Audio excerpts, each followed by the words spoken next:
Greeting, friends. How we doing? It's that time of the week again. It is time, of course, for Jungle Drums. I'm joined by my good friends Gimboyd and Sergeant J. Yes. Hola.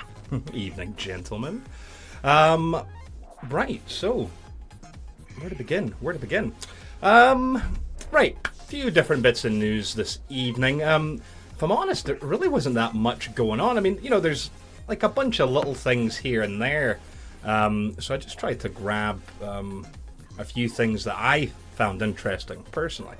So the first bit of news is from our friends at WCCF Tech, which, you know, depending on how you feel about them, a lot of folks say, you know, take them with a grain of salt. But this is actual fact. And this is, of course, let me just change that there. That Logitech has acquired Astro Gaming. The headline suggesting it's their way of expanding in the console market. Now, I think it's probably not everyone, but I think most people at some point in their gaming life have had something from Logitech.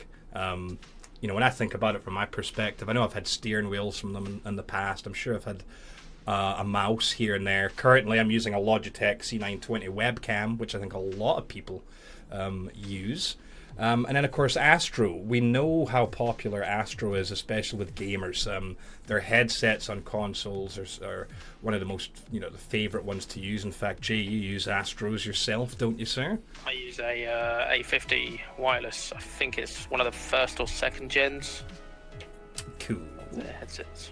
But, you know, like years past, Logitech used to be kind of thought of as well, you know, kind of not necessarily budget equipment, but it was by no means top of the line. And over the last few years, Logitech really has kind of elevated themselves. They make, you know, some, yes, they do have affordable items, but a lot of their stuff is actually quite high quality. And of course, Astro, we all know how expensive some of their stuff is. So basically, Logitech has acquired Astro, I think for, yes, $85 million US.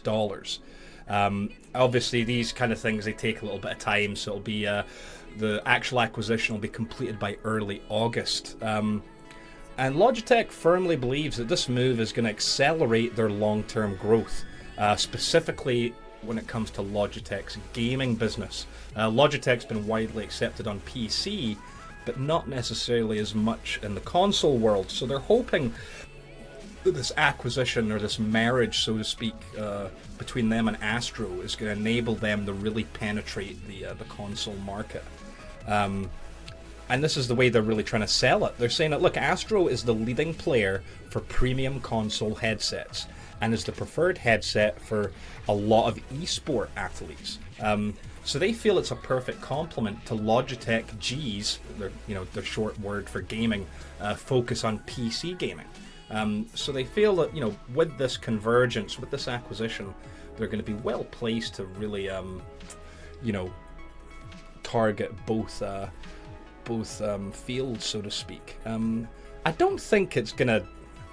I mean, you know, what do you guys think? Anytime I see an acquisition, there's always that fear that, ooh, the brand's going to lose themselves a little bit, or, you know, they're going to all of a sudden lose control of their own decisions. But I'm quite optimistic about this one, actually. Just reading through, you know, the fluff, which, you know, could very well just be fluff, but, you know, it looks relatively positive. It looks like this actually makes sense for Logitech, instead of them trying to, on their own, just try to get into the console market, saying, well, you know what, no, Astro is a trusted brand, so in fact, why not, we'll just own them, let them do their thing and reap the benefits.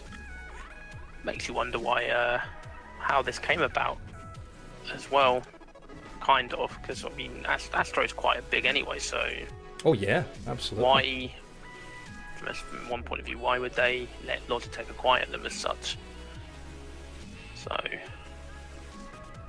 but hopefully it'll be good. Hopefully a lot of good stuff will come out of it. As you say, there is always that fear of them losing themselves, going tits up, as to speak. So, I mean, I'm just looking at another source, and this is from the actual blog of Astro Gaming, and it's just talking briefly about their merger there. And, you know, I think it just reiterates, again, this is just, it's their point of view. You know, we don't know if it's 100% accurate or not, but you know, it just sounds more and more like Astro's accepted that, look, you know, we're kings on console, and Logitech is really, really strong in the PC world, and rather than either company trying to, you know, make a breakthrough in the opposite field, they just said, well, no, actually, if we join forces, then we're a nice, formidable force together. It's like, looking at it, it does make sense from that perspective, why they would do that. I just wonder how it'll work technology-wise. You know what I mean? If there'll be things that have the Astro brand that'll be actual, you know, Logitech parts inside. Or, yes. You know, that's the only worry I think is that. But you know, again, Logitech's no longer a bargain brand anymore. You know, they have elevated themselves quite a bit. So, I don't know. Be interesting to see what happens. Because obviously the Astros do quite good mix amps for obviously all their sort of like yes, wireless headsets. And as you say, again, if this sort of tech will move on to Logitech stuff as well. Yeah, hopefully it'll be that kind of that two-way. Yeah. Cool. No, it'll be interesting to see what happens. But that was, you know, there's always things happening in the gaming world. I mean, obviously we saw Razer last week. We were talking about them going public with their stock, and you know, so these types of acquisitions are by no means a negative thing. It's not a case of a company trying to establish a monopoly. Just a lot of times it's, you know, it makes sense for both brands, and so hopefully that's the case with them. Hopefully. We shall see. Right, a little bit of gaming news, and you know, again, this is another article from WCCF Tech. There's stuff all over the internet, and it's about Destiny 2. And basically, the narrative lead Jason Harris, and also the cinematic lead Matthew Ward, were just commenting how they've learnt a lot from the community. And so the headline of this article is saying that Destiny 2 will feature story everywhere, and the cinematic lead hopes to see people complain about it. I mean, what do you guys think? It's fair to say, in my opinion, that Destiny 1, it looked like, oh wow, this is going to have a great story, it looked intriguing, but then, if we just take the vanilla game on its own, at the end of the storyline, we were left with more questions than we were answers. You know, especially in reality, when it comes to the story. It had very little story, but with the Grimoire cards, there are plenty of lore there, but no story there. It's lore is not story. That's true. They created this sort of wider universe of stuff, and we didn't really get any of it, to be fair. We got a little more as they went on. The Taken King actually gave us a story, as did the Iron Lords DLC. Gave us a really great story. That was good. That's true. No, it just feels like, you know, that original iteration, there was potential there. I mean, the cutscenes themselves were quite cool. I always enjoyed the cutscenes. It was just, those cutscenes were just pure fluff from a writing standpoint. The famous line, "I don't have time to explain why I don't have time to explain." It's like, no, you do. You need a story. Explain something, please. Yeah. No, it's quite... Don't give me that crap. You know, but I mean, it's true. I mean, one of the biggest issues found in the original Destiny was a lack of the story elements. And as Gim was saying there, you know, some of that's been somewhat fixed, not fully, but, you know, slightly by the expansions that came out subsequently over the years. But allegedly, according to these guys, the narrative lead Jason Harris and the cinematic lead Matthew Ward, that this is not going to be happening in Destiny 2, as the game is going to feature so much story, some players might even complain about it. That just seems like a really outlandish claim. Is that even possible? I mean, are we talking like a Metal Gear Solid type of experience where there's more cutscenes than there is actual game playtime? That Metal Gear Solid 4 people actually did genuinely complain about the amount of story. But I mean, it was a bit excessive, though. It was great cool. Story, though. But yeah. But so what these guys were saying is that, look, they've learned a lot by listening to people and experiencing the world they created. When they were exploring the world themselves during their own game testing, they found stories that they wanted to tell. So as a consequence, what they're saying is the story will be everywhere in the game, and so much that Matthew hopes to see players complain about it online. So quite cool. When it comes to story, we're not going to get that much of a taste, really. The Destiny 2 beta is just around the corner. If you've already pre-ordered, you should have, well, depending on your vendor, you should have your code already. I know Amazon's having issues. I don't think Amazon's sending out their beta codes till the day before the beta goes live. But for anyone who pre-ordered directly from the dashboard, whether you're on PlayStation or Xbox, excuse me, you should already be able to pre-download the game now. You won't need a code. It'll actually just, you'll be able to download the beta now. But if you've pre-ordered a physical version, then obviously you need that code, and depending where you bought it from, you may or may not get it that soon, to be brutally honest. But just a friendly reminder that the Destiny 2 Open Beta Early Access is on, the 18th of July for PlayStation, 19th for Xbox, 19th for Xbox One, and 21st for everyone else. And it ends on the 23rd. Yeah. And the PC beta will be in August, late August. Yep. So, and we're only... get the fish. What we're getting is we're going to get the opening of Destiny 2's cinematic story campaign. We've got the Spire Strike, and then there's going to be 2 Crucible modes. So not a hell of a lot of content, but enough to at least, hype it's us up a little. almost the same as the free demo that. Well, you're getting the farm as well. Seen. That's like an hour on Sunday, I believe it is, of the weekend. Have they? I've not seen that. Oh, that's good. Yeah, they're going to be opening the farm up for an hour. Would it be like the first Destiny beta where people found secret things immediately? Or will they hide the secret things? I don't know. But yeah, they're doing that on Sunday. It'll be the 23rd, I believe. I think it is opening the farm up for an hour, and I think a lot of that is mainly for stress testing, because obviously how much their servers are going to get absolutely rinsed again. As we've seen with any Destiny expansion, to be fair, they think they're prepared, but they never are. So I think a lot of this is going to be, again, sort of stress testing, because if it's only an hour, people are going to be, and a Sunday as well, and a lot of people won't be working, people are going to be jumping on that. So, yeah, there is that as well. Speaking of Destiny 2, this wasn't on the dock, but, whilst we're actually talking about Destiny 2, public service announcement. Just recently, on the Bungie website, they have enabled linking your Bungie account to your Blizzard or Battle.net account. Don't do it. just don't do it.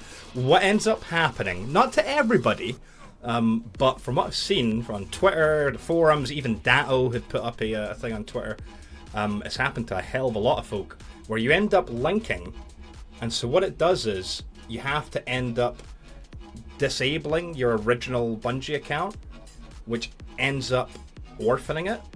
And when that happens, your new Bungie account now has nothing. So guess what? All of your achievements, all those things, all the prerequisites you made to get your emblems in Destiny 2, they're gone. They're out the window. And Bungie's already responded saying that, look, once an account becomes orphaned, they can't fix it. So, as of right now, don't link your Bungie to your Blizz account. Unless you don't care. Unless you want to just start over. Pretty sure somebody said they lost their beta code or something, because there's something to do that I was reading on Reddit as well. I would there was believe that, yeah. Saying about it. It's not good though, is it really, considering that there's no way, they say there's no way they can sort out the accounts and everything. Hopefully there will be. That's a bit of a concern. Or at least look at the orphaned account and transfer all those milestones and everything to what's been a new account. From what I can tell, Jay, it looks like it's something to do with their actual server infrastructure that, it sounds simple to us thinking, oh yeah, come on, you just recover it, right? But what they're saying is once it's become orphaned, I don't know how it does this, whatever, but that's it, it's just lost. There is no possible recovery. And it's a shame because they had tweeted out saying, hey, look, you can now link. So obviously, what do people do? Oh, cool, that's great. Another level of security. This is going to really be, beneficial. No, it's not, unfortunately. So stay away. Don't link them until they get this sorted. So glad I didn't do that. So glad. I know. I was considering it when I saw it. I thought, ooh, that'd be kind of cool. But then at the same time, I thought, oh shit, does that mean I'm gonna have to use my authenticator every time I try to log into Destiny, or access the website? So I just held off myself as well. Yeah. Just held off myself. Seems like it's a good move. So we'll just see. But yeah, Destiny 2 beta next week. A lot of folk excited. Forward to it. A lot of folk are. I know a lot of people that are doing like all-day streams, and it just makes me think. I'm like, you're gonna get bored. If you sit down and just do that just non-stop the entire time, we know this ourselves with the full game. It's so easy to tear through content, considering there's so little there. I think this beta is going to really reward people who just, okay, I'll get on and play for a couple of hours, on Friday, and then leave it, and then Saturday come back, okay, now I'll do a little bit of this, or do a little bit of that. I'm away for the Saturday, Sunday, and half of Friday, so I'll probably chunk through quite a bit when it comes out, to be fair. Yeah, I know what you mean. I'm away the whole weekend. I just think if you do play too much, it's not enough content there, which is a good thing, to be honest, because it means they can keep a lot of stuff to their chest. A lot of people have been complaining about the fact they weren't bringing out patrols and everything, which is very understandable considering they've got all these like milestones and stuff. Yeah, there's all these other treasure hunts and all that kind of weird exactly. stuff. So I'm kind of glad they're just leaving it as it is. I think it's good. It'll allow people to get hyped with it all, get to test out these new subclasses, Sentinel for the win, and all that sort of stuff. So. No, it'll be cool to see. Like I say, it's one of these things that I think if folk go into the beta hardcore, we'll see more complaining than praising. Yes. You know what I mean? Oh, there wasn't enough, and this and blah blah blah, and blah, blah, blah. But That's what we'll see. We shall. I might get some mileage out of it, depending on the number of secrets they hide in it. I will be searching for those. That is my thing. I want to find the secrets, and there will be secrets. Well, this is the thing. I mean, the way they make it sound, I mean, they say we get the first story mission, but are we actually going to be able to just explore an area freely? You know what I mean? Like, are we going to be able to go on patrol, or are we just... They haven't mentioned the patrol zones. No, it's just literally like mission. And I don't think they will put one in because of the amount of changes they've done to it. Yeah, so I think they want to keep, like I said, as much as they can to their chest. So, I mean, that's the other thing, how much... or how many times can you replay that story mission? Or, well, hopefully it's a couple of story missions, because... I'll probably play through it, even if it's the same story mission on all three classes, just to get a feel of each one with the new stuff. Yeah. Probably do the strike maybe once or twice, and then I'll just be sitting down in Crucible, learning the maps, learning how it's all working, getting used to... because although the system probably is the same, just getting used to the way weapons handle... all that sort of stuff. But I'll be spending quite a lot of time in Crucible. That's fair enough. That is fair enough. Oh well. Not that long. Speaking of games, this is another item that has been, well, it was announced last weekend, and there's been all sorts of stuff. But we had just missed it for Jungle Drums last week, so I figured that we would talk about it this week. And that is, of course, our good old friend Warframe. So Rebecca Ford, who's the live ops and community producer, had thrown up an article on the PlayStation blog, and of course this is talking about the Plains of Elon, and it's going to be a game-changing expansion. Basically, it's a whole new experience. It's going to introduce open-ended landscapes, and if you've been keeping an eye on social media, there's been quite a few teaser videos from the team showing what it looks like. And I think most of it has been PC at high resolutions with HDR and all that, and it looks absolutely fantastic. The whole kind of sheer sense of epicness, or just it's really strange, because when you think about when you play Warframe, usually you're in enclosed environments. You're in lanes, you're in corridors. Every so often it opens up and you've got a big space that you can jump around in. But we're actually talking about, planet surfaces. Gim, no doubt you've got more information on this since you are a resident Warframe guru. There's not a huge amount of information to be had, really. There's just the trailer and this blog, really. That there's the occasional like behind-the-scenes stuff from Steve Sinclair, the creative director on Warframe. But as for reveals go, they're sort of keeping it down to what you've seen in the trailer and little tidbits. But it's going to be... I'm genuinely hyped for this. Mm-hmm. Bringing in a open world area to Warframe, which is usually just basically most missions are built up of tile sets put together. Right. Mm-hmm. And this is one. It's 3 by 3 kilometers, I believe they said, open area that they built by hand. It's not tiles put together. It is not going to change. This is an area you go to, and there's stuff to see. Like they mentioned, there are. Well, first of all, you've got your town, which they call Satus, and a whole new civilization there, the Ostrons. When you go in there, you go through this sort of open market, kind of tribal, buy things from the market, and then if you want to go on a mission in this area, talk to a bloke, walk out the door, and then you've got open land. Come run around, have a look, just explore if you wanted to. Mm-hmm. Well, that's what sounds interesting is that, you know, like you say, usually in a Warframe mission, you have an objective you have to do, whether it's an assassinate, whether it's rescue the hostage, or it's kill everything. Whereas the Plains of Eidolon, you know, is this, like you say, this huge area with multiple mission objectives. There's no timer. And you can explore in so many different ways. And the thing that interests me is that this area can hold as many as 50 players at once. While the missions outside of town, they end up functioning like a traditional Warframe mission.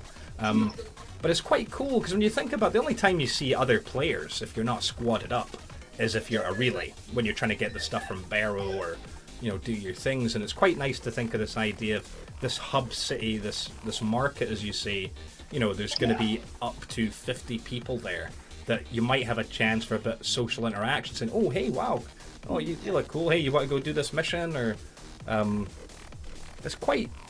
think that's a nice idea. I mean, Warframe already has the ability to be social, I mean, you know, with the chat and all this, that, and this, but its main problem has always been, as you say, you only really see other people on a relay, unless you involve yourself in trade chat a lot, or region chat, which is like World of Warcraft trade chat. If you've ever been on there, don't bother. Be surprised or just disgusted. But but what this Plains of Eidolon is set up to do is, because to get there you have to go in through Satus. Like, it's basically just a relay on the planet rather than a space station. Mm-hmm. But doing it that way means you walk through, you interact, you see all these people, and then you go out with your squad and do your missions. And that small change will make it seem a lot more alive, in my opinion. It really would. Because rather than just, I'm on my ship, I landed, do a mission, back on the ship, on my own, doing my things, back down to a mission. But this, you'll be in and out of the town, and you'll see other people, and you'll realise that this isn't just a single-player game, or there are other people running around. It is basically an MMO at that point. Yeah, no, I mean, you're right. I mean, that's the problem. Even so, there is all those different chats you have and everything. It never really feels like an MMO, because as you say, the only time you see random people, unless you've turned on matchmaking for missions, is when you go to the relay. And you're right, you feel somewhat, you know, isolated. Yeah, just completely isolated, like you say, on your ship. Feel like you're playing your own version of the game, and other people just jump into it every now and then. Whereas this will actually, it'll bring people together more, and there'll be more interactions. There's a lot of people that have played it, probably even more than me, most likely more than me, just burnt out on it. This will hopefully actually be something that will bring them back, because a lot of, when they bring their quest lines are good and bring people back quite often, but they bring them back, they do the missions, like, right, I'm done, back to playing other games. This will probably keep people in a lot longer. What's the deal with the arc wings? Because, you know, when arc wings first were introduced, people were, oh, this is going to be awesome, this is going to be cool, it's going to be like, you know, Gundam or whatever, and it just really didn't quite deliver initially. I know they've tweaked things and it's better, but still, you know, it's only these specific missions. Whereas it looks like Plans of Eidolon, it looks like you're going to be able to summon or call your arc wing. Maybe not all the time, but there's going to be more flexibility here, so you can travel around. The way this looks, it reminds me, if we go back to Destiny, the patrol area is there. Mm-hmm. But you don't have a Sparrow on Warframe. You have your Arcwing. Okay, yeah. Because in Eidolon, it looks like you get your Arcwing, but you only get the wings. You don't get the Arcwing weapons. The big, massive guns. So you keep your normal guns. And you don't have the flight where you go all over upside down. Since you just have sort of you fly around sort of stuff. So it looks like just a way of, because it's a large area. If you go, well, my mission objective is completely opposite side to where I've entered this area. Got to spend the next half hour walking over there. Bullet jump. Where's the money, Lebowski? Where's the money, Lebowski? Where's the fucking money, shithead? Thank you so much. Yes, I know who you are. It's down there somewhere. Let me take another look. Good man. Sorry. It's just, there's a rascal who likes to tip every so often here and there. No, I missed that because Mixer's not working for me, so I don't have it open. Yeah, no, I mean, it looks... It does. Now, I know they've said later this year, but I mean, that's as good as it gets, right? We don't have any kind of anything firmer than that. Is that correct? There's no... It's not set in stone at all. All they've got at the minute is 2017. It will be this year. I'm thinking right at the end of it, to be fair. Yeah. Because what was one of the massive update? Wasn't one of the first that big story introduction? Wasn't that like just before Christmas that one year? 2014 or was it 2014? Maybe. Yeah, I'm sure. Because remember, we started playing just before Christmas, and I think that was when was it the War Within or was it? No, the thing before Second that? Dream. Second Dream, that's right. First, the really big cinematic quest. Yeah, that's correct, and that had launched, I think, a week or two before we had picked the game back up. Because I'm sure that was the catalyst for us, wasn't it? We saw something about that. We're like, ooh. It took me several attempts to originally get into the game. It's not an easy game to get into, to be fair. No. They tried making that better, and they added this new sort of way to get into it, but yeah, basically you one day said when we were getting a bit bored of Destiny because the content ran out, you said, well, try Warframe because I've heard some good things about it, and they just released this new update, so I tried it before, I'll try it again. I just persevered with it this time and really ended up enjoying it. Mm-hmm. No, they keep it, like you say, I mean, they just keep expanding it, they keep trying to improve it. They're very, very community driven, very and they're not afraid to do big sweeping changes that change almost the core of the game. Yeah. Where a lot of free-to-play titles, like big popular ones like League and your League or your Dota, you've got your World of Tanks and stuff like that. They've basically been the same game since they were released with new bits added. Yeah, correct. They turn things on their head like they ages ago. They did, what was it, the Hardcore 2.0 update where they just went, movement's a bit crap, we're just ripping it out, put a new system in. And now you can bullet jump, run on walls, and like all this crazy stuff. And they also did that with the damage system. Damage systems. Oh yeah, out, put a new one in. Anytime a Warframe slightly broken or something, you know, oh no, this is too far right. We're nerfing this. We're nerfing that. Yeah. Not even nerfs in a lot of cases. Full reworks from a lot of them. Yeah, no, that's true. Like they decided Mag was too powerful against Corpus and useless against everyone else. They just literally just got the key abilities of doing that. Completely changed them.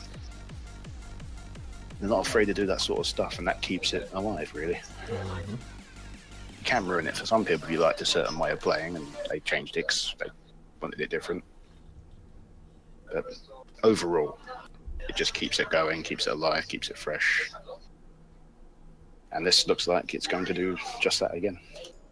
Oh, that's good. Yeah, I mean, there's a lot of folk that I think just are scared to get into it. Maybe they tried it really, really long ago when it was just horrible. But as you say, it's tricky to get into, and you see the sheer grindiness or all the when you things see that you the scale don't of all the have. stuff you can get, Yeah, and you see that you've got nothing, and it can be a bit off-putting. Because when you find out, it's like, oh, how do I have more weapons in my inventory? Oh, you have to pay with the premium currency. It's like, oh, but then people don't go on to explain that you can grind out and farm for things and sell them for premium currency to other players and stuff like that. So it can be probably free to play if you don't want to pay money. Exactly. It can be grindy, but once you've learned how to play, you know how best to get the platinum you need to expand your inventory and buy more slots, upgrade things, make things stronger. Oh well. I think it would be nice if they put their wiki in the game somehow, because that is so key. Oh god, that is such a huge source of information. It's required reading. Yep. Absolutely. It's like, I need a mod that does this to a weapon, but I don't know where it is. How do you find out where it is? Check the wiki. They do have an in-game thing, but it's not really designed for that sort of stuff. It's designed to just show up your collection. No, I mean, even like, remember, glance know what you have with like the enemy stuff, and for a lot of it, you needed to reference the wiki just to make sense of it ages ago. They've improved it a lot more in game now. Yes, so definitely. you don't need to look at the wiki for everything, but certain things you do need it still. Absolutely. Right, well, speaking of open world stuff, another article from WCCF Tech, and this is talking about Citadel, Forged with Fire, and it's an open world online fantasy sandbox RPG. If I just scroll down here, let's just have a quick peek at this announcement trailer. We won't look at all of it, just a little bit.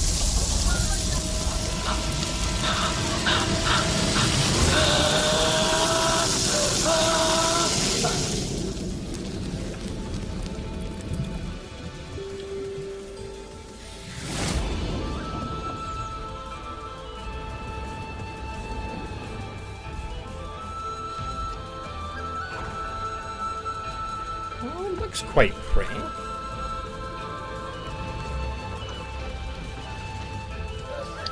Looks can be deceiving sometimes. It's true. You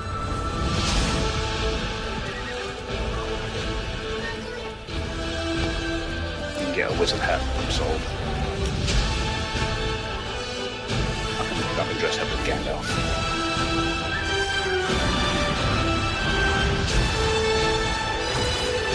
Oh, Quidditch! Well, not really. People on brooms. Looks a lot like Quidditch. It did. It honestly did.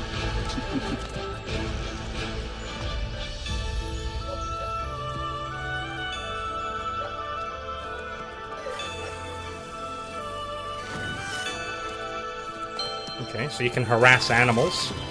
That's cool. Yep, flying your broom again. Oh, look at that. Using your gas to propel you? Is that what that is? All these effects look like they've been taken from the Harry Potter films. Like this sort of But hey, there's a dragon. There's dragons, so instant win. I love that. Yeah, those are the Dark Winds of Harry Potter. This looks like Harry Potter and Skyrim had a baby. It really does. Yep. That's why it's coming across that so far. And the troll that got into the dungeon, exploring the outside.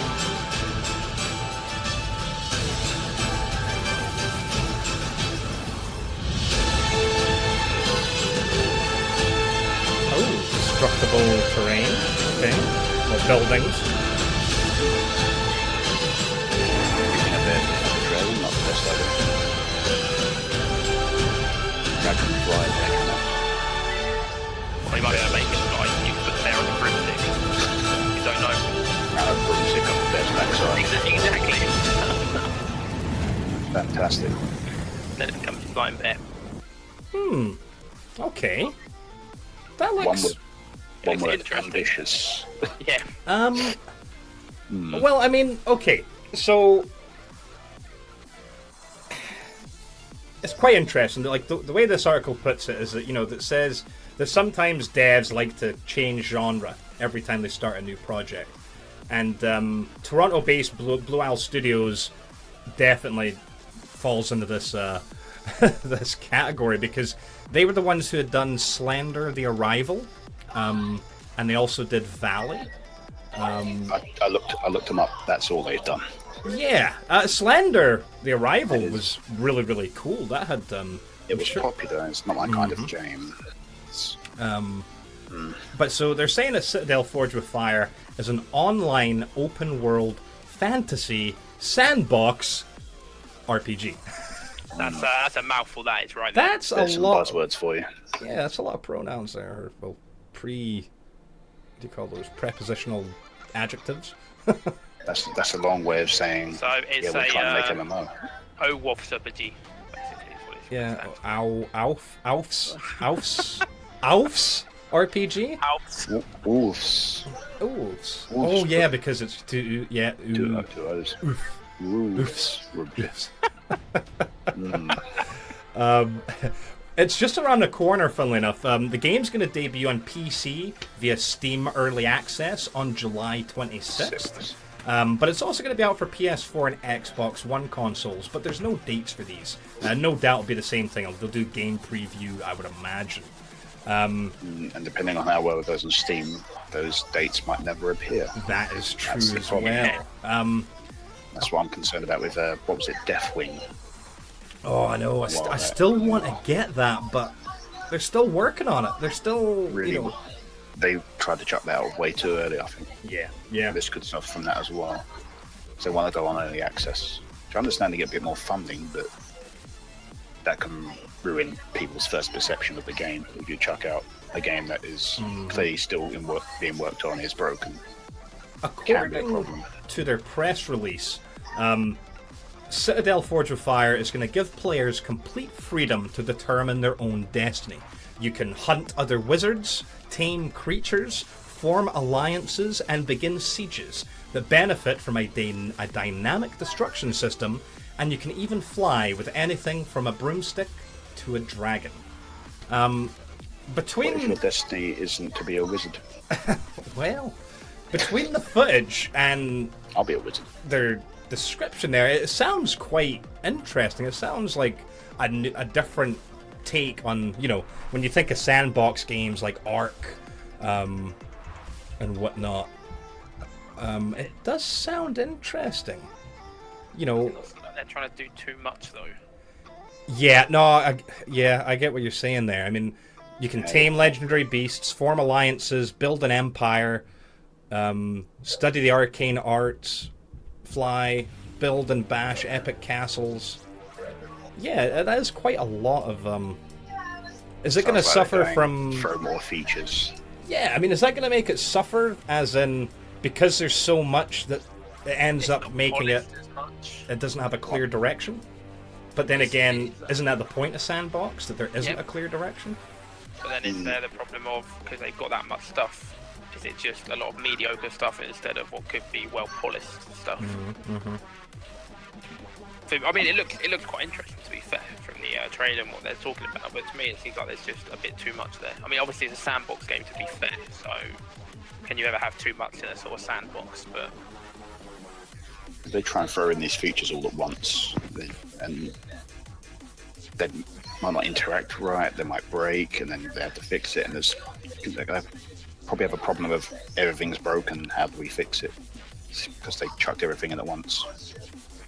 If it was basically pick a few of these features to build your game off and then expand to it, that might work, but there'd be so much to do. what they're saying it's all being chucked in at once, and that concerns me. Yeah, I think it just comes back to being a sandbox. I mean, that's what got me. That's why I've never really been into sandbox games, because usually there is so much to do. Yeah, so where do you start off? Well, like what always happened to me, I would start off, be like, oh cool, I'm going to do this. All right, I'm going to go do that. But then I would eventually get tired of doing random things because, again, I just, for some reason, I've always been into games that have a narrative, that have a story, have a destination. And for me, I guess I'm not creative enough for sandbox stuff. I mean, like when I think of my stepdaughter, she can spend hours on Minecraft over and over and over and over. Like, she just loves it because she's very creative. She's an artist, right? So I get that. And I think with sandbox gaming, you know, it's for a certain type of person. And I'm just not one of those people. But it did look kind of cool. I mean, graphically it looks okay, decent. You know, again, when you compare it to other sandbox titles like Ark and whatnot, usually they're a bit rough around the edges. So at least graphically it looked okay. Yeah. I'm not sure the console version will look as amazing. No, it looked at 30 FPS at all. But we'll see. Hopefully One X can make it run at 60. I said the only reason I wanted to include that one was because when I saw it and I go, oh, an online fantasy RPG sandbox thing? Oh, okay, we don't really have anything like that out. You know, there's games that fall somewhere into one of those things, but not all of them at once. Most of those sort of games tend to be like survival games. This looks like more of a... Yes. You're not going to be running around trying to find food. You just run around blasting fireballs at everything. It'd be interesting to keep an eye on it and see how it goes when it comes out. It has my interest, but I am to the skeptic due to the not massively experienced studio, to be fair. Fair enough. They haven't made absolute crap. They've not made anything that's interested me yet. This might interest me, and I want to see where they go with it. I'm the same as Jungle. I'm not a big fan of sandbox games, not due to the creativity, but more because I want to try and do as much as I can, and I would just I'd have too much stuff I'd want to do to get the focus on anything. The thing with the sandbox games like this, the best way to play is with a group of friends, and then you just make your own objectives. Like, go, right, we want to claim this area of land, we want to build ourselves a fortress, and we want to make sure that if anyone comes to our lands, they either pay us tribute or we kill them.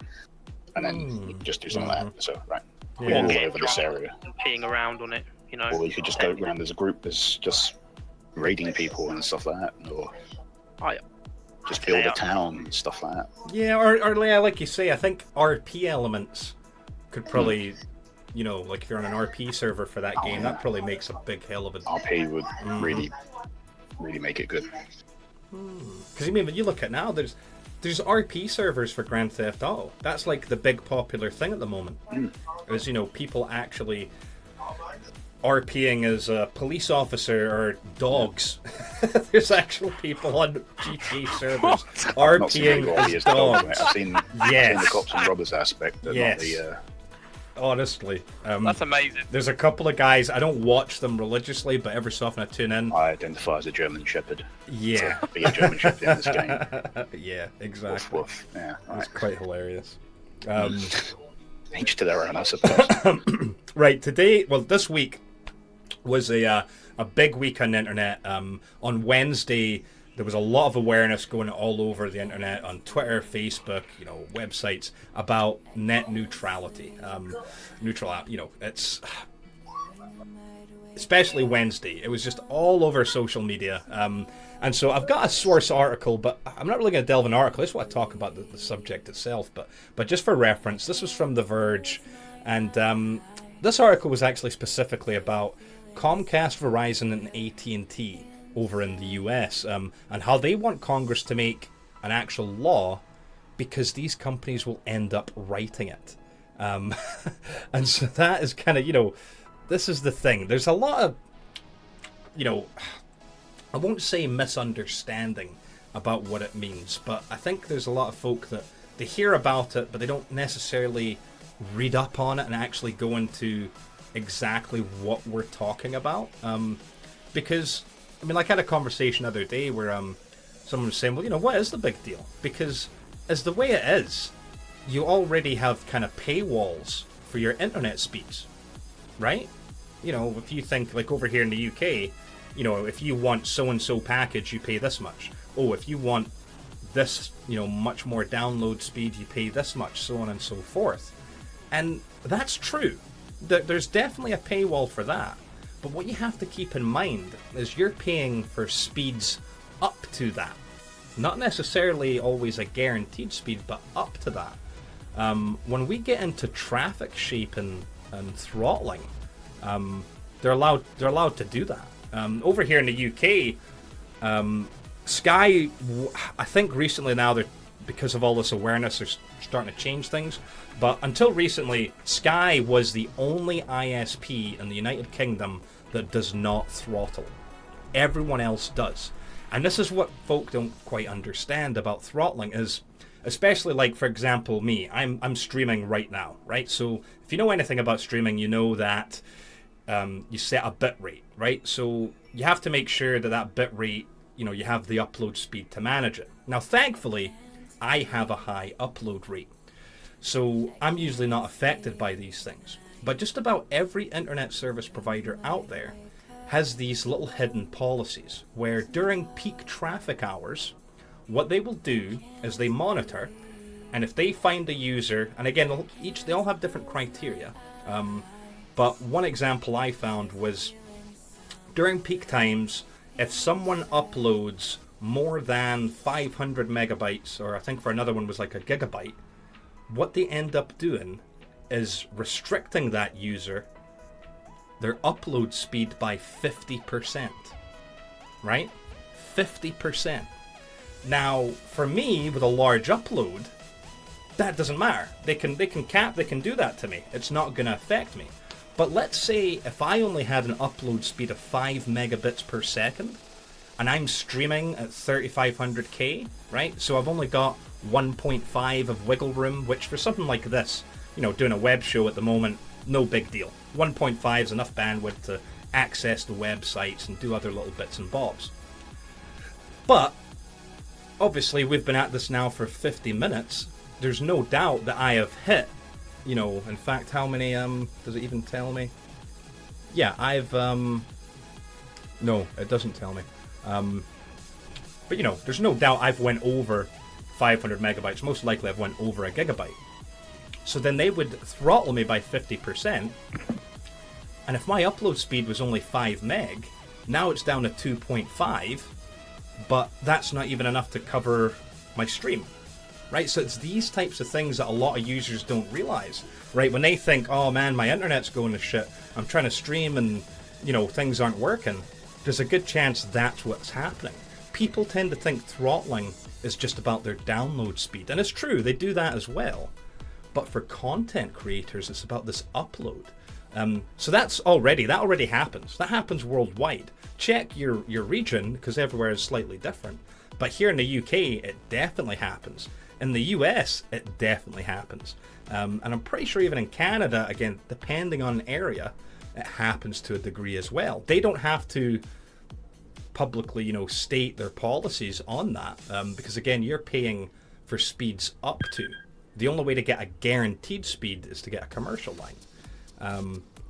But where this whole thing with net neutrality really complicates things is, and we're talking about if it doesn't stay, like, you know, if they actually get rid of this and these big ISPs get their way, they'll be able to shape the traffic, you know, internet traffic of the world, where they'll be able to, for example, think of a search engine. What does a search engine do? You know, Jay, you're a programmer. Effectively, no, but if you think about it, what does a search engine do? What does Google do? Well, it finds the results you require, doesn't it? Right. It looks exactly, and usually what will happen is, there's all this metadata and whatnot, you know, little tags and everything, but there's also quite a bit to do with speed, where, you know, things that it can access quickly are going to show up on your results page, and things that it doesn't get a response from aren't. So if they get their way, you know, companies would be able to actually control this preferential bandwidth, where, okay, only websites that go through Time Warner stuff, you know, are going to have a response time of less than 10 milliseconds. Everything else gets ramped up to 20. So you would end up having your internet experience, your Google search results, being altered by these companies without you even really realizing it. These are all the kind of the deeper issues with this, you know, whole topic. People just think, oh, we're talking about, you know, I'm going to have to pay more to get faster downloads, but it's so much more than that. We're talking about actual the way that traffic is diverted worldwide. People think, oh, it's just a hot topic in the States, that doesn't concern us. Okay, yeah, because the content that we kind of consume, where does most of the internet stuff come from? You know, well, like, unless you're talking about Pornhub, but, you know, a lot of it is shaped through the US. A lot of game servers, even so we might get hooked up to an EU data center, you know, will still originate over in the States. You know, there's no denying that the internet, you know, the US is kind of the main hub for it. So when these things are happening there, it does affect more than just them. And that's what the public need to realize. Hence why there's been this huge call to action from everywhere. Canada's been really quite good. Their ruling body seems to just kind of slap down any time, you know, any kind of organization or companies try to change the law. But unfortunately, each time it's only just like a slap. They're only like putting up a band-aid. They're not actually, you know, fixing the whole source of the problem. But Chinese companies been trying this for quite a while. Oh God, yeah. I was reading. It was only a couple of years back. There was another big push for It's crazy. It really is. It resurfaced again under the Trump administration, hasn't it? Yes, it keeps happening. And well, especially in the States, you know, a lot of people are blaming politicians because they want to actually take more money from the ISPs themselves. And it's just, it's quite interesting. I mean, we could talk about this for hours. Yeah. And I think most people are very in favor of, you know, net neutrality, you know, especially content creators, because streaming, YouTube, all that kind of stuff, it would really negatively affect us. Can you just imagine, you know how like when Discord loads up and the little thing spins, or likewise sometimes you're trying to watch a Twitch stream and it buffers? I mean, we're talking about the possibility of that taking forever if you're not on one of these premium services. Yep. And that's the kind of real issue there. Kick in the face almost. Yeah. Especially when you consider we already pay over the odds for our internet access as it is. It's ridiculous how much you can end up paying for just internet packages and everything. I mean, that was why when I saw that Sky was the only company in the UK that didn't throttle, part of me said, well, no wonder. Look how bloody expensive they are. Yeah. You know, they suck you in with a really low introductory price, but then they're, you know, you end up having to get this and you have to get that, and oh my God, they're ridiculous. Add-on after add-on. They want you to go for the package option so they can sell you TV as well. Well, but even whenever your contract's finished and you get that thing, like I don't think they might send you a letter now, but they used to automatically just continue your contract. And honestly, your new contract, if you want to get out of it, you have to pay quite an extortionate sum to get out. But the new contract was like double or triple the rate. It was ridiculous. Sky. But I think it's even more complicated when you think about here in the UK. I mean, you can either go cable or, you know, ADSL, you know, fiber, and most DSL or ADSL over here is still through BT lines, regardless of who your provider is. You know, it's still usually, you know, a BT line. I know some companies, I'm pretty sure EE is trying to actually lay down their own stuff. But in a lot of areas, you're still going through BT lines. So just imagine if BT had that kind of power. You know, like if we're comparing it to these companies like Verizon in the US, it would be, whoa, you know, it would affect, it would affect everyone over here, unless you're on Virgin cable. But then likewise, you know, Virgin could try something like that as well. Oh well. Fantastic, isn't it? Well, another kind of serious article, and we don't really have that much time, so I won't dwell on it too much. I was browsing through, and this was from wired.co.uk, and this was actually specific to the UK, and I just found it interesting.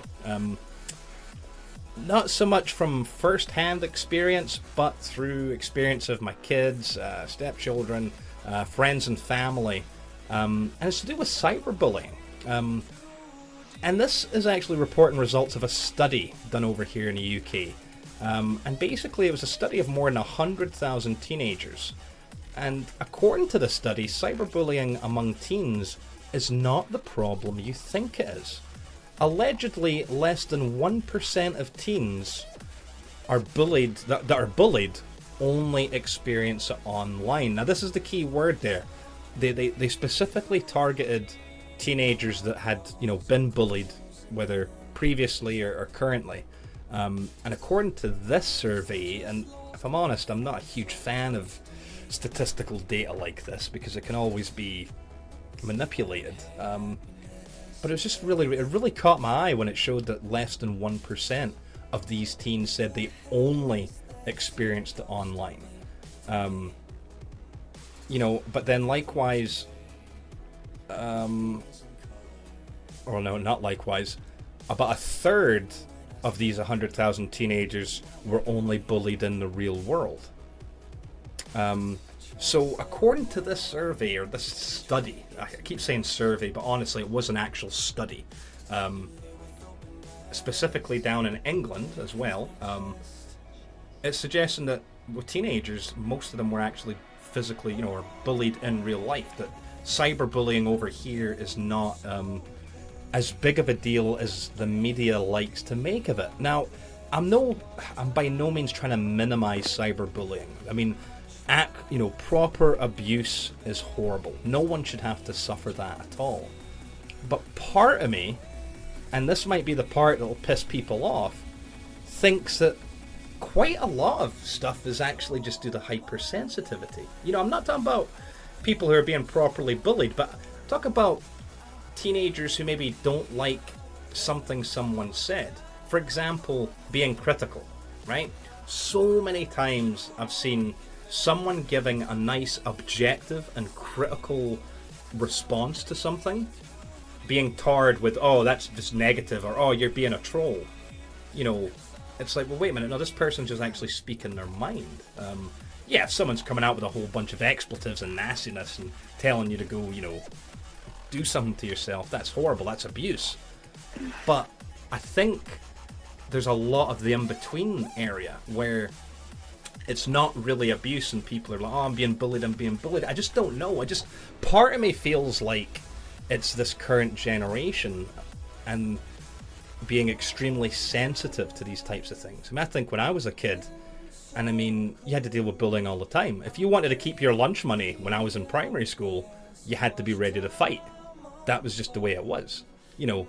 Nowadays that's bullying and that's horrible. But back when I was a kid, that was survival. It was survival of the fittest. I didn't go around picking on folk, but you had to be prepared to defend yourself. Likewise, people would tease you. It happened all the time. And what did that teach you?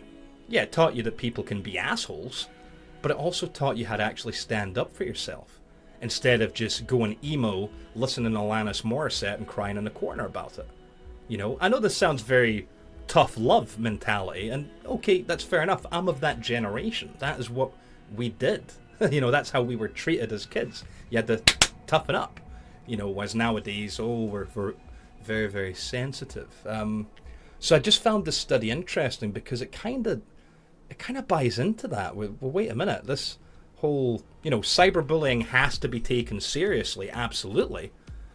But, it's not necessarily as prevalent as the media tends to make it sound. I just thought it was really interesting. I just wanted to, touch on it briefly.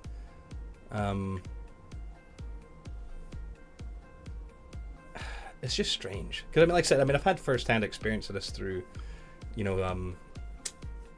friends and kids and stuff getting what they called being bullied online, and then you look at the Facebook posts and it's like, wait a minute, this isn't bullying. You're being picked on and you're biting or whatever, and then you look and it's like, well, actually, and you're doing it back. You're talking shit to these people. This isn't bullying. You're talking shit. There's a difference, is there not? Look at us. We play and we call each other out all the time. Doing things. Yeah, you penis. Are we bullying each other? Are we? Well, it's banter. Well, I mean, I think about like when I was in the army, and using today's standard of bullying, or at least what the internet would have you believe, I was bullied regardless of what rank I attained my entire 8 years in the service. And then when I continued working for the government, well, I've been bullied ever since. I mean, again, I'm not trying to minimize bullying and cyberbullying, but honestly just firmly believe, and this might be totally wrong, that this current generation is hypersensitive to criticism. That, they view criticism as bullying and being horrible. And I think this is where we need to look at the differences. Yeah, if you've got someone sending absolute abuse, telling you to, go, I don't even want to say it, but you know what I mean, go do something to yourself, right? Yeah, of course that's abuse, of course that's bullying. But, someone actually being a bit tough with you, where you have to retort, no, that's not bullying. That's just, as you say, a bit of banter. Again, I know how this can be misconstrued. It can be said, oh, look, you're a bully and you support this. And no, I think it's generational. And I think when you're a little bit older and you start to think about how, yes, society changes and standards change, but nowadays we're just, yeah, exactly, Kronos. I feel that kids these days are too babied. We're trying to be, now don't get me wrong, there's some nasty crap out there and we have to protect our kids, but not, I think, not at the same time while completely coddling them and not preparing them from the outside world, because you have to be prepared for the outside world. But a lot of that problem is the way that they're now brought up and how everything has to be, not being funny, it's health and safety is just, I think personally a little bit ridiculous nowadays. Like, I discussed ages ago, it's like if you look at way about the scouting, what used to be allowed to be done compared to now is completely different. Like you're not allowed to play contact sports, for example. Areas when I was a scout, I used to play bulldog, sheep in the pen, all that sort of stuff.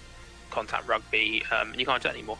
But I think the thing about cyber stuff though is it's a bit more permanent if it is actually proper bullying, which I think still makes it a bit worse off in my opinion than just normal stuff. Because I mean, being you bullied, can take videos for example and just put that on the internet. I mean, I've seen them before as well, like people getting properly attacked. I mean, that can be put on the internet and that can be left there. It's a lot harder, especially when you've got teenagers, especially obviously mainly older teenagers being a lot more susceptible to this. There's obviously things like pictures being taken and then them being leaked onto the internet and so on and so forth. But I have to partly agree with you in terms of I think kids are too cuddled. I mean, you have a lot of teenagers go out as banter and everything, but then when it gets to a point where it gets a bit too far for them, which is probably isn't that far actually as a whole, it then becomes, they then start to get all upset about it and all. And again, I hate sound like I'm just using these broad strokes and generalizing. It's definitely not my intent. And let me go into some of the actual details here. So basically what they did is they used confidential questionnaires, and these were filled out by 120,115 teenagers, and they were asked to rate how often they were bullied in the past 2 months, including details on the type of bullying and its impact. So of these 120,000, about a third, so 33%, reported regular bullying, with more girls suffering than boys. Now, I can absolutely attest to that. Have you seen what teenage girls are like these days? They're horrendous. Are vicious. Absolutely. Look, I know we've had our own case of being bullied at school and whatnot here in our house. Of those that were frequently bullied, 27% were only bullied in the real world, and less than 1% were only bullied online. So, I mean, it's focusing on that. It does say that 3% were bullied using both tactics, with the nature of the reports leading these co-authors to conclude that cyberbullying, rather than being a standalone phenomenon, was in fact an added tactic of traditional bullies. So I thought that was quite interesting, is that, they're not talking about this. I think it's valuable data. I won't say that it's absolute. This is it. These numbers reflect society. But I found that interesting. I found an interesting article. Definitely worth a read. Again, go to wire.co.uk. Because there's so many things nowadays that I think we hear something on the news or we see something on the internet and we go, oh wow, look, this is the case. Oh god, look, cyberbullying's rife and it's horrible. And then you get something like this, which is an actual scientific study, albeit limited to only 120,000 teenagers. But still kind of sheds a bit of a different light than what the media would have us believe. So it'll be interesting. Obviously, if you are being bullied, then look, there's services that you can contact, depending what country you're in. Or likewise, look, talk to your family, talk to your friends. No one should have to suffer that alone. Don't use my tactic of, I remember when someone tried to bully me, and I basically just got him on the field hockey field. And yeah, we settled it that way. Hashtag old school. It was old school. I mean, I was Old school. 89? Yeah, 89 or 90. When that Old was school. I was born in '89. It was, but hey, again. But remember, I grew up when I was at school, at primary school. They were still segregated. So my primary school was half Catholic, half Protestant. They had different classes, a different headmaster on the same bloody bit of land, but we were actually segregated. So most of our fighting when I was a kid was religious. Oh wow, how things have changed in 2017. We don't have religious wars and battles anymore, do we? No, it's all over oil. Anyway, that is enough ranting. Sorry, I know it got a bit dry there at the end. I realise that, but hey, way to end. Every so often, we've got to be serious here. Just to show that we're not just taking the piss all the time. Doesn't happen often, but next week, I'm thinking, and I'm not sure, but I was thinking of maybe just doing the entire show talking about insomnia, maybe, and kind of a lead up for that weekend. But I don't know. I haven't decided yet. We'll discuss and we'll figure it out. But I had thought of maybe doing a Jungle Drums specifically talking about the event itself and the type of coverage I will be bringing during the weekend of the event. But we'll see. We shall see. Anyway. Might be a little bit of space to put some Destiny 2 beta thoughts in there as well. Ooh, I like the way you think. Although, let's see, Thursday I won't even have a chance. I didn't pre-order, so I won't have. Alright, I'll have hands-on experience for you. I was thinking, because I wanted to get the limited edition, but obviously online they're pretty much all sold out, and I was going to go into town and see if they actually still had any available. If not, then yeah, I'm probably just going to order from the console. I'll get That's what I did. get a digital limited edition. Comes with the season pass. Get that out of the way. Yeah, it's just, what pissed me off about that is for the same price, if I'd got the physical, I would have got the artwork, I would have got the nice steel book, and I really should have just done it. I mean, but you know what? I wish I'd done the same. What did I keep saying though? I was like, oh no, I'm not going to pre-order till I've played the beta, blah blah blah blah blah. But it hasn't. That's still my opinion on it, just in case. It's my As soon as you opinion pick it up, too, you go, but "Oh, at the this is same actually time, bad." there's that bit of regret of, oh man, now that this is actually so limited, I might have missed out. But we'll see. We'll see. But yeah, we'll have something cooked up for you next week. And likewise, I think tomorrow will probably be. Are we all on tomorrow for Siege and stuff? Well. Okay, we'll discuss that. Right. Okay. No, Jay, we'll talk about that later then. Because I can see this is going to be a bit of buts and what ifs and oh, but this and that. And, Exactly that. Exactly, Gim. Yep, exactly. Gim, Jay, as always, thank you so much for your time. It is much appreciated. And if you're watching this on ScarletGamers.com, thank you so much. Make sure to check out all the great articles that we have coming to you every day during the week. Weekend, usually there's not much content, but I believe that might be changing shortly. We've also got some other great video items here on ScarletGamers.com. We've got Armchair Gaming with my good buddy Sheldon. Check him out if you're interested in philosophy, which you have to be. Everyone likes a bit of philosophy. And also there'll be a couple of things coming up from me too as well that I need to start working on. Anyway, guys, that's Jungle Drums. Thank you so much for watching, and we will catch you next time. Au revoir. Bye.